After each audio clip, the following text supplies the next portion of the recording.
ആകാശവാണി. നമസ്കാരം. പ്രാദേശിക വാർത്തകൾ വായിക്കുന്നത് ഗോപകുമാർ.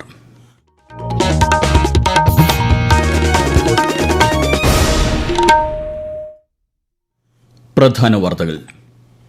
കാർഗിൽ വിജയ് ദിവസിന്റെ 25ാം വാർഷികത്തിൽ ധീര സൈനികർക്ക് ശ്രദ്ധാഞ്ജലി അർപ്പിച്ച് പ്രധാനമന്ത്രി നരേന്ദ്രമോദി. ഭീകരവാദത്തെ നേരിടാൻ ഇന്ത്യൻ സൈന്യം സുശക്തമെന്നും പ്രധാനമന്ത്രി. പാരീസ് ഒളിമ്പിക്സിന് തിരിതെളിയാൻ ഇനി മണിക്കൂറുകളുടെ കാത്തിരിപ്പ് മാത്രം. ലോക കായിക മാമാങ്കത്തിന്റെ ഔദ്യോഗിക ഉദ്ഘാടനം ഇന്ത്യൻ സമയം രാത്രി 11 മണിക്ക് സെൻ നദിയിൽ. സംസ്ഥാനത്ത് നിപ ജാഗ്രത തുടരുന്നു. 2 പരിശോധനാ ഫലങ്ങൾ കൂടി നെഗറ്റീവായതായി ആരോഗ്യമന്ത്രി വീണ ജോർജ്. 16ാമത് രാജ്യാന്തര ഡോക്യുമെന്ററി ഹ്രസ്വ ചിത്രമേളയ്ക്ക് തിരുവനന്തപുരത്ത് ഇന്ന് തുടക്കമാകും. ഏഷ്യാകപ്പ് വനിതാ ട്വന്റി ക്രിക്കറ്റിൽ ഇന്ത്യ ഫൈനലിൽ. 2ാം സെമിയിൽ ശ്രീലങ്ക പാകിസ്ഥാൻ മത്സരം അല്പസമയത്തിനകം. വാർത്തകൾ വിശദമായി. ഭീകരവാദത്തെ നേരിടാൻ രാജ്യത്തെ ധീര സൈനികർ പ്രാപ്തരാണെന്ന് പ്രധാനമന്ത്രി നരേന്ദ്രമോദി. കാർഗിൽ വിജയ് ദിവസിന്റെ 25ാം വാർഷികത്തിൽ ലഡാക്കിലെ ദ്രാസിലുള്ള കാർഗിൽ യുദ്ധസ്മാരകത്തിൽ ശ്രദ്ധാഞ്ജലി അർപ്പിച്ച ശേഷം സൈനികരെ അഭിസംബോധന ചെയ്യുകയായിരുന്നു അദ്ദേഹം. കരസേനയിൽ സമഗ്രമായ മാറ്റം ലക്ഷ്യം വെച്ച് നടപ്പാക്കിയ അഗ്നിപഥ് പദ്ധതിയെക്കുറിച്ച് പ്രതിപക്ഷം തെറ്റായ വിവരങ്ങൾ പ്രചരിപ്പിക്കുകയാണെന്ന് ശ്രീ നരേന്ദ്രമോദി പറഞ്ഞു. ലേയിലേക്ക് എല്ലാ കാലാവസ്ഥയിലും ഗതാഗതം സാധ്യമാക്കുന്നത് ലക്ഷ്യമിട്ട് നിർമ്മിക്കുന്ന ഷിൻകുൻല ടണൽ പദ്ധതിയുടെ നിർമ്മാണത്തിനും പ്രധാനമന്ത്രി തുടക്കം കുറിച്ചു.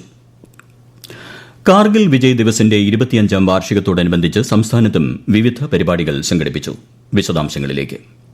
തിരുവനന്തപുരം പാങ്ങോട് സൈനിക ക്യാമ്പിൽ നടന്ന പരിപാടിയിൽ ഗവർണർ ആരിഫ് മുഹമ്മദ് ഖാൻ മുഖ്യാതിഥിയായി. യുദ്ധസ്മാരകത്തിൽ ഗവർണർ പുഷ്പചക്രം അർപ്പിച്ചു. ചടങ്ങിൽ വിരമിച്ച സൈനിക ഉദ്യോഗസ്ഥരും വീരചരമമടഞ്ഞ സൈനികരുടെ ബന്ധുക്കളും ഉന്നത സൈനിക ഉദ്യോഗസ്ഥരും പങ്കെടുത്തു. കണ്ണൂർ മുഖ്യ തപാൽ ഓഫീസിന് സമീപത്തെ യുദ്ധസ്മാരകത്തിൽ നടന്ന ചടങ്ങിൽ മന്ത്രി രാമചന്ദ്രൻ കടന്നപ്പള്ളി പുഷ്പാർച്ചന നടത്തി. യുദ്ധത്തിൽ ജീവൻ ത്യജിച്ച ധീര സൈനികരുടെ സ്മരണാർത്ഥം പത്തനംതിട്ട ജില്ലാ സ്റ്റേഡിയത്തിന് സമീപത്തുള്ള യുദ്ധസ്മാരകത്തിൽ 14 കേരള ബറ്റാലിയനിലെ സൈനികരും NCC കേഡറ്റുകളുമടക്കം നിരവധി പേർ പുഷ്പചക്രം സമർപ്പിക്കാനെത്തി. തൃശൂർ അയ്യന്തോൾ അമർ ജവാൻ സ്മാരകത്തിൽ നടന്ന ചടങ്ങിൽ മേയർ MK വർഗീസ് ഉൾപ്പെടെ നിരവധി പേർ പങ്കെടുത്തു. News desk Akashvani.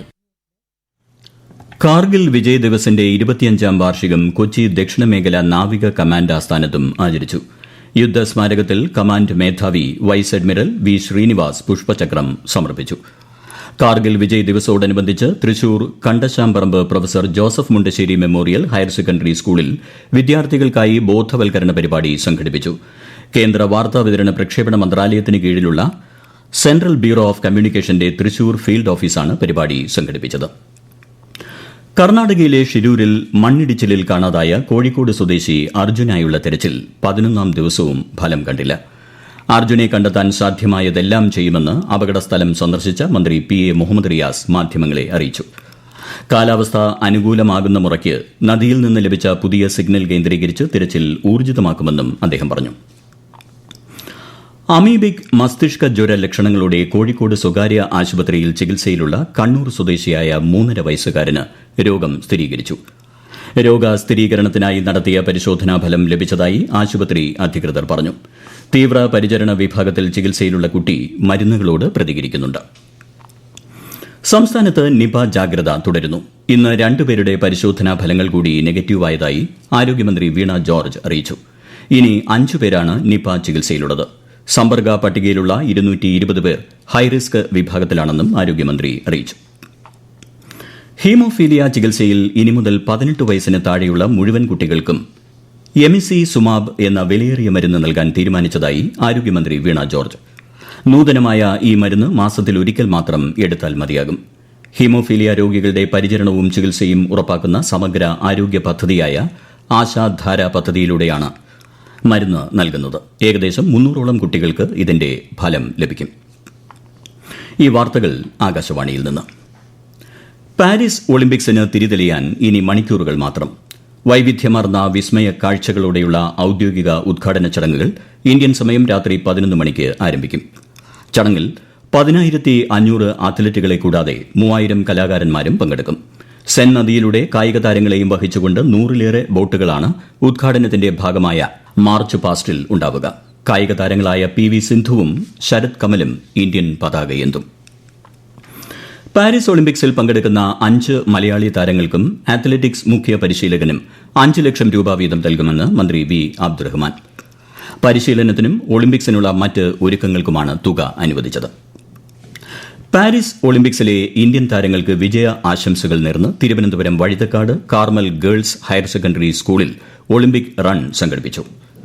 സംസ്ഥാന സ്പോർട്സ് കൌൺസിൽ മുൻ അധ്യക്ഷ പത്മിനി തോമസ് കൂട്ടയോട്ടം ഉദ്ഘാടനം ചെയ്തു. സ്കൂളിലെ 600ഓളം കുട്ടികളും അധ്യാപകരും ഒളിമ്പിക് റണ്ണിൽ പങ്കെടുത്തു. 16ാമത് രാജ്യാന്തര ഡോക്യുമെന്ററി ഹ്രസ്വ ചിത്രമേളയ്ക്ക് തുടക്കമായി. തിരുവനന്തപുരം കൈരളി തിയേറ്ററിൽ മന്ത്രി MP രാജേഷ് മേള അല്പസമയത്തിനകം ഉദ്ഘാടനം ചെയ്യും. ഈ മാസം 31 വരെയുള്ള മേളയിൽ 54 രാജ്യങ്ങളിൽ നിന്നായി 335 ചിത്രങ്ങളാണ് പ്രദർശിപ്പിക്കുന്നത്. ഏഷ്യ കപ്പ് വനിതാ ട്വന്റി ക്രിക്കറ്റിന്റെ ആദ്യ സെമിയിൽ ബംഗ്ലാദേശിനെ 10 വിക്കറ്റിന് തകർത്ത് ഇന്ത്യ ഫൈനലിൽ. മത്സരത്തിൽ ഓപ്പണർ സ്മൃതി മന്ദാന അർദ്ധ സെഞ്ചുറി നേടി. അല്പസമയത്തിനകം ആരംഭിക്കുന്ന ശ്രീലങ്ക പാകിസ്ഥാൻ 2ാം സെമി ഫൈനൽ വിജയിയെ ഇന്ത്യ ഫൈനലിൽ നേരിടും. ഞായറാഴ്ചയാണ് ഫൈനൽ. പ്രധാനമന്ത്രി നരേന്ദ്രമോദി ആകാശവാണിയിലൂടെ ജനങ്ങളുമായി സംവദിക്കുന്ന പ്രതിമാസ റേഡിയോ പരിപാടി മൻ കി ബാത്ത് ഈ ഞായറാഴ്ച രാവിലെ 11 മണിക്ക്. മൻ കി ബാത്തിന്റെ 112ാം പതിപ്പാണിത്. ദൂരദർശന്റെയും ആകാശവാണിയുടെയും എല്ലാ ശൃംഖലകളിലും പരിപാടി തത്സമയം പ്രക്ഷേപണം ചെയ്യും. ഇതേ തുടർന്ന് പ്രാദേശിക പരിഭാഷയും ഉണ്ടായിരിക്കുന്നതാണ്. സംസ്ഥാന പ്രവാസികാര്യ വകുപ്പിന്റെയും നോർക്ക റൂട്ട്സിന്റെയും പ്രവർത്തനങ്ങൾ മനസ്സിലാക്കുന്നതിനായി പഞ്ചാബിൽ നിന്നെത്തിയ പ്രതിനിധി സംഘം മുഖ്യമന്ത്രി പിണറായി വിജയനുമായി കൂടിക്കാഴ്ച നടത്തി. 7-അംഗ സംഘമാണ് ക്ലിഫ് ഹൌസിൽ എത്തിയത്. പ്രവാസികളുടെ അവകാശങ്ങൾ സംരക്ഷിക്കുന്നതിനും അവരുടെ പ്രശ്നങ്ങൾക്ക് കേന്ദ്ര സർക്കാരിന്റെ സഹകരണത്തോടെ പരിഹാരം കാണുന്നതിനും ഒത്തൊരുമയോടെ പ്രവർത്തിക്കാൻ കൂടിക്കാഴ്ചയിൽ തീരുമാനിച്ചു. സബ് രജിസ്ട്രാർ ഓഫീസുകളിൽ പോസ് ബയോമെട്രിക് സംവിധാനം ഉടൻ നടപ്പാക്കുമെന്ന് മന്ത്രി രാമചന്ദ്രൻ കടന്നപ്പള്ളി. മന്ത്രിയുടെ അധ്യക്ഷതയിൽ നടന്ന വകുപ്പുതല അവലോകന യോഗത്തിലാണ് തീരുമാനം. ഏത് ചെറിയ തുകയും പോസ് സംവിധാനത്തിലൂടെ അടയ്ക്കാൻ സാധിക്കും. ഇടുക്കി ജില്ലയിലെ തൊടുപുഴ താലൂക്കിലെ മണക്കാട് വില്ലേജിൽ ഉൾപ്പെടുന്ന പ്രദേശങ്ങളിലെ ഡിജിറ്റൽ സർവേ പൂർത്തിയായി. ഭൂ ഉടമകൾക്ക് എന്റെ ഭൂമി .kerala.gov.in എന്ന പോർട്ടൽ സന്ദർശിച്ച് രേഖകൾ പരിശോധിക്കാവുന്നതാണ്. സർവേ റെക്കോർഡുകളിന്മേലുള്ള പരാതികൾ 30 ദിവസങ്ങൾക്കകം സമർപ്പിക്കണം. പൊതുവിദ്യാഭ്യാസ വകുപ്പിൽ കെട്ടിക്കിടക്കുന്ന ഫയലുകൾ മുഴുവൻ തീർപ്പാക്കാൻ ശ്രമിക്കുമെന്ന് മന്ത്രി വി ശിവൻകുട്ടി. വിദ്യാഭ്യാസ വകുപ്പിന്റെ മേഖലാതല അദാലത്ത് Ernakulam government girls higher secondary സ്കൂളിൽ ഉദ്ഘാടനം ചെയ്യുകയായിരുന്നു അദ്ദേഹം. കോടതിയുടെ പരിഗണനയിലുള്ള ഫയലുകൾ ഒഴികെയുള്ള മുഴുവൻ ഫയലുകളും തീർപ്പാക്കാനാണ് ശ്രമം. ഈ അദാലത്തിൽ പരിഹരിക്കാൻ കഴിയാത്ത ഫയലുകൾ തീർപ്പാക്കാൻ തിരുവനന്തപുരത്ത് സംസ്ഥാനതല അദാലത്ത് സംഘടിപ്പിക്കുമെന്നും മന്ത്രി വി ശിവൻകുട്ടി അറിയിച്ചു. കണ്ടൽ വനങ്ങളുടെ സംരക്ഷണത്തിന് കർമ്മ പരിപാടികൾ ആവിഷ്കരിച്ച് നടപ്പാക്കേണ്ടതുണ്ടെന്ന് മന്ത്രി AK ശശീന്ദ്രൻ. രാജ്യാന്തര കണ്ടൽ സംരക്ഷണ ദിനാഘോഷത്തിന്റെ ഭാഗമായി കൊല്ലത്ത് സംഘടിപ്പിച്ച സെമിനാർ വീഡിയോ കോൺഫറൻസിലൂടെ ഉദ്ഘാടനം ചെയ്യുകയായിരുന്നു അദ്ദേഹം. സംസ്ഥാനത്തെ കണ്ടൽ വനങ്ങളുടെ വിസ്തൃതിയിൽ ഗണ്യമായ കുറവുണ്ടായത് ഗൌരവത്തോടെ കാണണമെന്നും മന്ത്രി പറഞ്ഞു. ദേശീയപാതയിൽ ചേർത്തല SN കോളേജിന് സമീപം ആംബുലൻസും കാറും കൂട്ടിയിടിച്ച് ആശുപത്രിയിലേക്ക് കൊണ്ടുപോയ രോഗി മരിച്ചു. 3 പേർക്ക് പരിക്കേറ്റു. ഇടിയുടെ ആഘാതത്തിൽ മറിഞ്ഞ ആംബുലൻസ് റോഡിൽ തെന്നി നീങ്ങി നിർത്തിയിട്ടിരുന്ന ഓട്ടോറിക്ഷയുമായി കൂട്ടിയിടിക്കുകയായിരുന്നു.